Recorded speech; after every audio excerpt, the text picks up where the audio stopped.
Hello everybody, this is Youngman2400 and today I ask the question, have you ever wanted to play a game where you slay hordes of demons, rip them apart limb from limb with a badass heavy metal soundtrack to fuel your rage? And I hear you saying, well, we already have one, it's called Doom. To which I would say, you didn't let me finish. Have you ever wanted to slay hordes of demons, rip them apart limb from limb with a badass heavy metal soundtrack, but you become one with the music? Well, then Metal Hellsinger is what you're looking for. Let's get into it. Metal Hellsinger is a Rhythm FPS game, and is the first game from Swedish developer The Outsiders. It was published by Funcom, who are recognized as the publishers for Conan Exiles. Outsiders did a fantastic job with this game. The gameplay, the environments, the soundtrack, they're all absolutely immaculate. In this game, your damage and score is determined by how on beat you are with the soundtrack. If you shoot, hack, and slash perfectly in rhythm, then you do increased damage and get a higher score. You can also do takedowns similar to Doom, which will net you some healing orbs every time to help heal you up during encounters. If you fail to be in rhythm, then you will be ritualistically fucked up beyond recognition. You do virtually no damage at all, you will not be able to do the takedowns, so almost no healing either, and you will have no chance of beating the game. I instantly fell in love with this concept. Nothing hits quite as hard as this game did in terms of just how badass it feels to kill your way through to the next room of baddies. The story of this game is very straightforward and generic, but cool nonetheless. You play as, something. You're a lost soul or a rogue demon, but you're in hell, and you're pissed off that the devil, or the judge, took your voice. You were imprisoned due to your last rampage through hell and have broken out to make another run at the job to take your voice back by force. Oh, and you have a little friend who's a skull you carry around who acts as a weapon, and as the narrator of the story. The story sounds generic, perhaps a little uninspired, but the overall themes of the story fit perfectly into what they're trying to do with the gameplay and overall heavy metal theme of the game. The themes of the story are that of rebellion and rising against the societal expectations put upon you. This fits perfectly into the general ethos of metal music. It's all about what you want and doesn't matter what other people think about it. In this way, the story, although lacking, is absolutely perfect for this game. Metal Hellsinger is absolutely one of my favorite FPS experiences this year. I've always loved rhythm games, and I also have a soft spot for FPS games as well. In terms of FPS games, I was never quite good enough to have a whole lot of fun in more competitive environments, and when it comes to single-player FPS games that have come out as of late, I often find myself not even finishing the game. For one reason or another, I just fall out of it. Most recently, this happened to me when playing through Doom Eternal. At some point, I just didn't really want to play it anymore. I'm not sure where the feeling comes from, however, I do know that I didn't get the chance to fall out of love with this game because the main story is really short and really sweet. Right when I started to get the feeling that I didn't want to play anymore, I was at the end of the game, so it was absolutely perfect for me. I'm sure the main game will take longer to complete if played on higher difficulties. I went through the first half on hard mode, and then finished it out on medium because it got super challenging. But it only took around 4 hours to me to beat. The current price at $29.99 USD can be a little steep for some for a 4-hour experience. However, once beating a level, it does unlock 3 challenges that, once conquered, give you perks that can help you through the rest of the game. I didn't use any of those until after I had beaten the game, but the challenges are all very fun spins on the base game, forcibly changing your weapons after every kill, no healing, things like that. With harder difficulties and these challenges, the length of the game is totally up to you. There's a lot of content to go through.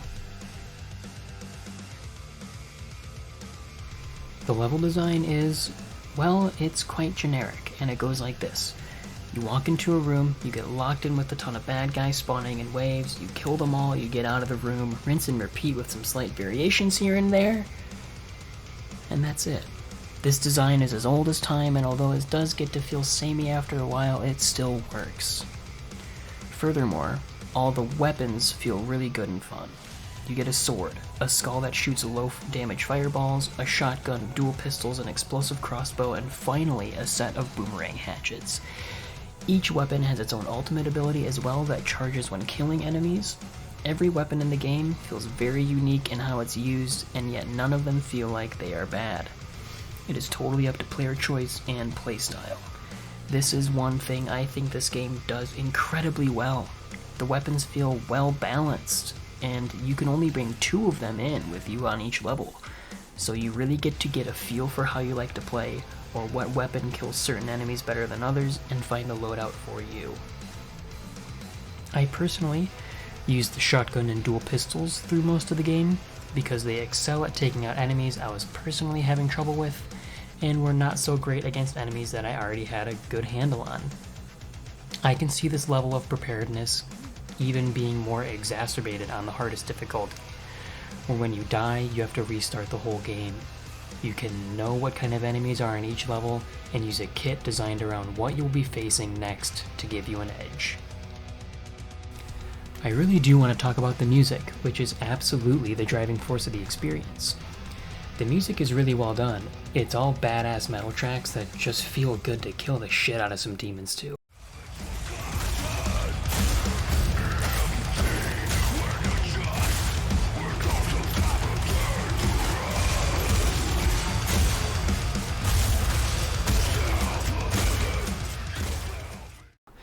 The kick drum is pronounced, and it hits on every beat to give you a better handle on the rhythm you need to be shooting to. Furthermore, when you get to low health, they fade the rest of the music down and add clapping to every quarter note to help you get in the zone and stay on beat.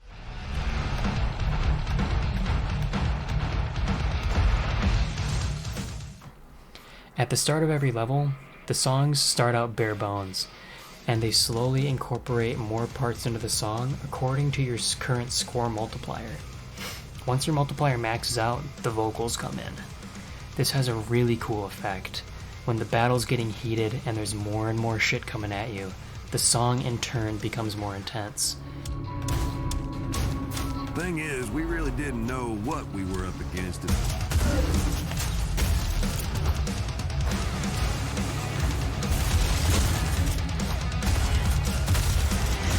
What was disillusion anyway?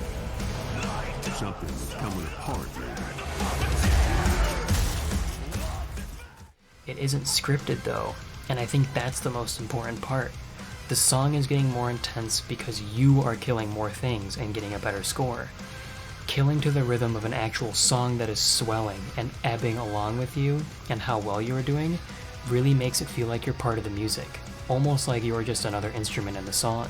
Besides the sound design, the songs are actually quite good, with some insane features from Matt Heafy of Trivium, Randy Blythe of Lamb of God, and Serge Tankian, the vocalist for System of a Down. All of their featured spots are done really well. The soundtrack itself was composed by musical duo Two Feathers, and although I'm not familiar with their work, I can tell that they really cared about the music they put into this game. They did not want a cookie-cutter metal soundtrack, and that really comes through all throughout the game. All in all, this game is really fucking good. I would recommend anyone who likes FPS games or rhythm games to go ahead and play it. If you're like me and you like both genres, then it is an absolutely must play. However, I would say it's worth picking up if you're into either genre separately. The game is quite short, and for me that was a plus. But I know games are expensive, and if you don't have the cash to spend on such a relatively short experience, I would wait until it's on sale. I think I got it on a Steam sale or something for like $15, and I felt really satisfied with the content I got out of it. This game is an absolute blast from start to finish, and I'm very excited to see what the devs do next. That's all for now, and thanks for watching.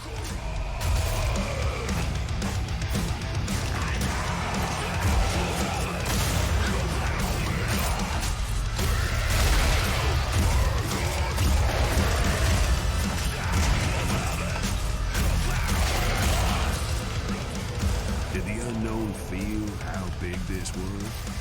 Hell, I don't know. But she was close to doing it. Being the